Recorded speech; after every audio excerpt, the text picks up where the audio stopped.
Welcome back to Intro to Philosophy. I'm Tom, and today we are going to be talking about Descartes' Meditations, in particular the first and second meditation, and this starts our unit on epistemology, the study of knowledge. So I want to say a few things introducing that topic, and then I will get into the substance and the major moves that go on in the first and second meditation. So we are talking about knowledge. It's a very broad topic. Obviously, most of these are, but it's important to kind of see some specific forms of knowledge or things that we call knowledge, and then kind of look at Descartes' orientation towards knowledge. So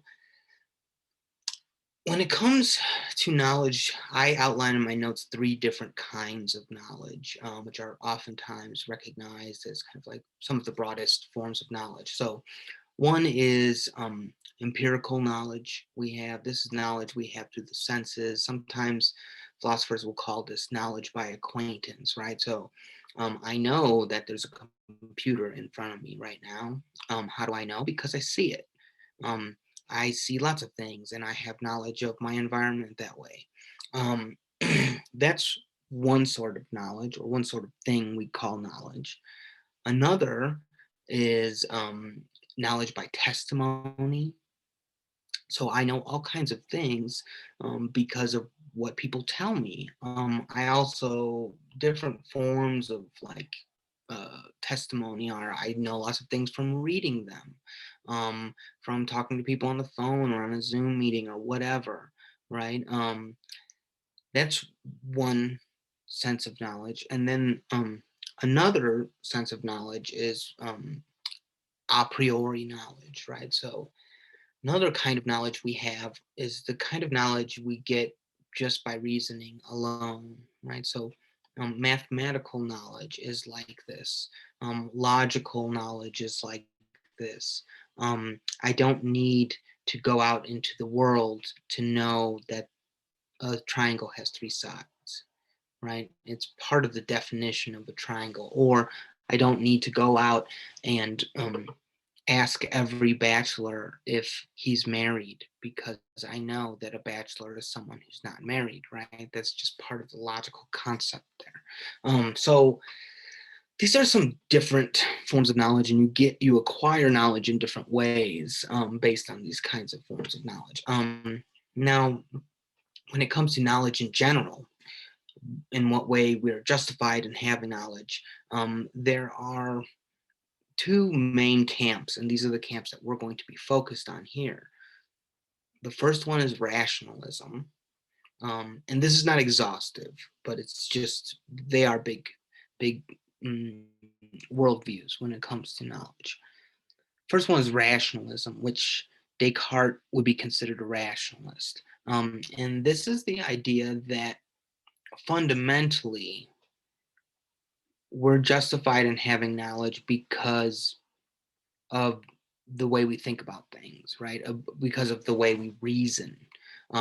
So reasoning is kind of, what would you say, what grounds our knowledge. And as we'll see with like Descartes, is that, although I can have knowledge by seeing things, what I really need in the picture in order to be justified about what I see is good reasoning about what I see, right? In contrast, there are empiricists, right? And this is Hume. This is who we'll read next. Hume thinks that knowledge primarily rests on experience, direct experience of the world. That actually you don't really need reasoning in the picture, or reasoning is kind of secondary to experience when it comes to what justifies our knowledge. And so we'll be looking at these 2 camps. A classical definition of knowledge in epistemology is justified true belief. And it's worth talking about this for a second. First thing is to mention belief, right? Knowledge is, it's more than a belief, but it seems to require belief. It's a little what would you say? A little controversial, but basically, you have knowledge when what you believe is right, right? So you have to believe something in order to, you have to try or make a claim about what is true in order to be right, right? And so beliefs, and also when we're talking about beliefs, oftentimes we're talking about what you would call beliefs in propositions. So a belief that there is a computer in front of me, or my belief that I am talking right now. Those are the kinds of beliefs we're talking about, as opposed to like the way we talk about you believe in God or I believe in myself or something like this, right? Um, Belief in is different than belief that. And when we're talking about knowledge, we're usually talking about belief that. Okay. Now, the other thing is that the belief has to be true, right? Funny thing about knowledge is that you can't know something um, that is false, right? You can know that something is false, but you cannot know a falsehood, right? Belief or knowledge is what they would call a factive state, right? If you think you know something that's not true, then you actually don't know it, right? So that's kind of a condition of what it is to have knowledge. Your belief has to be true. But of course, that is not enough in and of itself to have knowledge. You can have accidental true belief, right? So I believe that it's going to rain tomorrow, and I wake up in the morning and it's raining. I didn't look at the weather. I don't know anything about, the way the clouds work and all this other stuff, right? I just got lucky.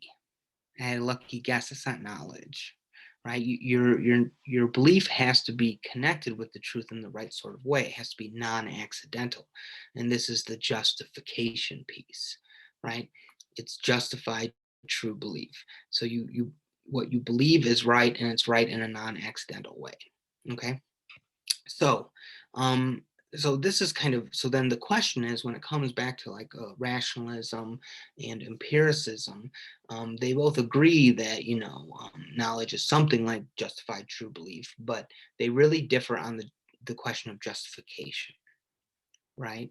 Um, for the rationalist, what justifies your belief as being knowledge is your reasoning, right? And whereas the empiricist, what justifies your belief as being true is your experience, right? And this will become clearer as we move forward. So Descartes, in his meditations, um, is seeking out a um, a firm foundation for all his beliefs. This is the way he talks about it.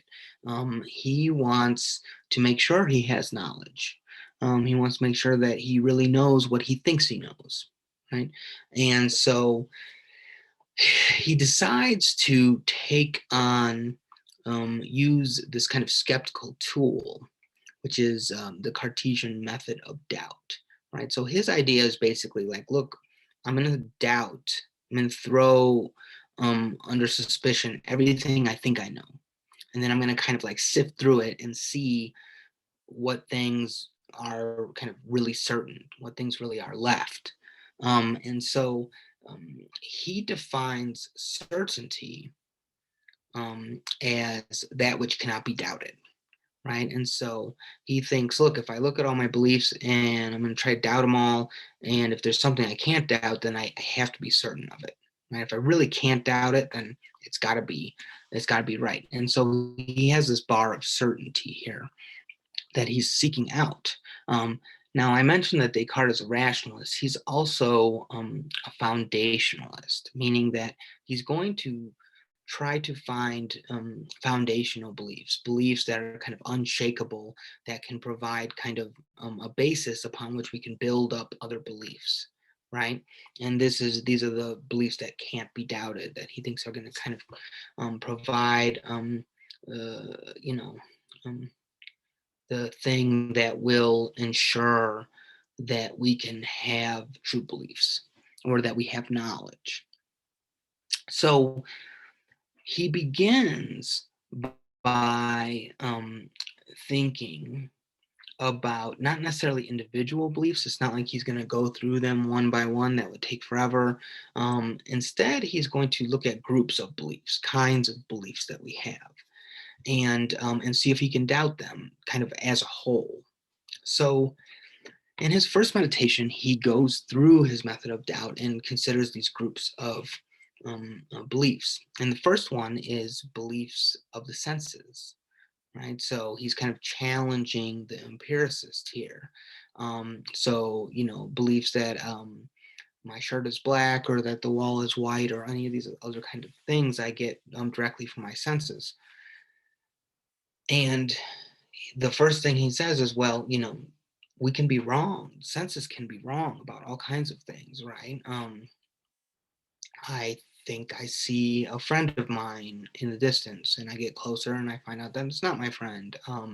I look at a car from a distance, I think it's blue, and I get closer, I see it's black.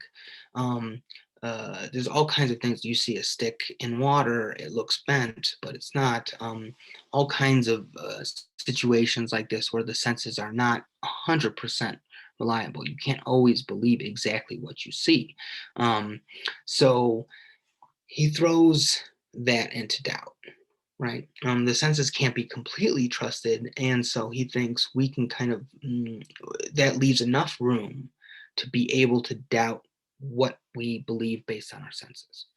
Um, the second major group is what he calls more like his immediate and vivid experiences, right? What about the like here and now, the things that I feel very certain? Maybe, yeah, the senses can't be trusted about something I see far away or something I see when I'm tired or whatever, right?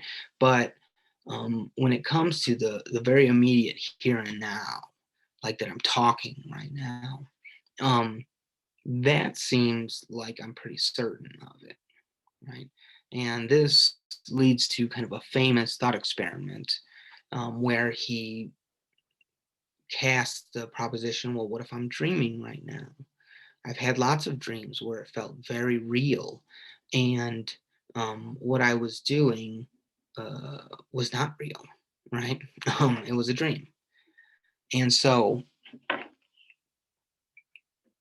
the point of this thought experiment with the dreaming is not so much to show that we really are dreaming or anything like this. The dream scenario is enough for Descartes if it casts doubt on what I think I know about my immediate experience. That's really all he needs, right? If it just makes it so you're not absolutely certain that what you're doing right here and now is exactly what you think it is, then that's enough to cast doubt, right? And Descartes is satisfied with that as casting a certain amount of doubt, that he cannot be absolutely certain about his immediate experiences. The third situation is even kind of more heady, as it were. He tries to doubt a priori knowledge. So, doubt of like mathematical truths, logical truths. And um, he basically, I mean, something like 2 + 2 = 4. If you think about, going back to your immediate experiences, okay, maybe I'm wrong about whether or not I'm dreaming right now. I could be wrong, right? I could wake up in a minute and then realize that I was dreaming about doing this. But when it comes to things like 2 + 2 = 4, it seems like there's not really room for doubt there, because even if I'm dreaming or not, it seems like that mathematical truth holds. Um, what Descartes proposes is that, well, imagine that there is, an evil demon that's kind of controlling my thoughts, and that 2 + 2 really is 5, and it just kind of makes me, add it up wrong like every time, right? Kind of switches around my thoughts at the last minute. Um, and for him, that evil genius situation is enough to just cast doubt that maybe we're wrong, right? That we're not absolutely certain about these a priori truths, which are, mathematical truths, logical truths, all these kinds of things we think we know, um, um, that are really fundamental, that we could be wrong about them. We could be, deceived by such a being. And so basically at the end of meditation 2, he hasn't found anything that cannot be doubted, right? Everything can be thrown into doubt for him, at least of those three kind of classifications of beliefs. And so it's important to note just at the end of the first meditation, and I'll mention this again in a minute, but um, this is something like a thought experiment, right? He's using skepticism, this method of doubt, as a way to um, as a tool to try to kind of really build a firm foundation for knowledge, right? To be very sure about what he thinks he knows, to give himself justification for his own epistemological beliefs, right? What he thinks knowledge is, and when and if he has knowledge himself. He has a very high bar of what's going to count as genuine knowledge. So it's not that he, in meditation 1, it's not that he just rests with this idea and just says, "Oh yeah, we can just doubt everything. We don't have knowledge about anything." That's not Descartes' position, right? This is just a step in a larger process. When it comes to meditation 2, we arrive at what's called the cogito. I think, therefore I am, right? So how does this work? Well, after doubting everything, he kind of says, "Oh, I'm in the throes of all this doubt and blah, blah, blah." Um, but he thinks about, the idea of a deceiver, right? And he kind of stumbles upon this idea that if there is a deceiver deceiving me, then that deceiver is certainly deceiving something, right? And he comes upon the idea that I exist is necessarily true every time I think it, right? So if I think that I exist, something thinks that it exists. And so there's kind of a self-referential character to the idea of to thinking, right? And this coincides with the idea of the deceiver, because if the deceiver, the evil genius that's telling me that 2 + 2 is 5 or whatever it is, if that evil genius is deceiving me, then that evil genius, it has to be true that that evil genius is deceiving something, right? Um, and even if I doubt my own existence, it seems like something is doubting its own existence, and that something has to exist, right? So Descartes thinks we found something that cannot be doubted. I think, therefore I am, right? Because if I doubt that I exist, then I do exist, right? Something exists. Um, so he thinks this is, what do you say, an indubitable proposition, right? Because doubting it affirms it here. Um, so this is the idea of a cogito, and this is why it's so important, is because it's something that cannot be doubted, and so he thinks this meets his standard of certainty.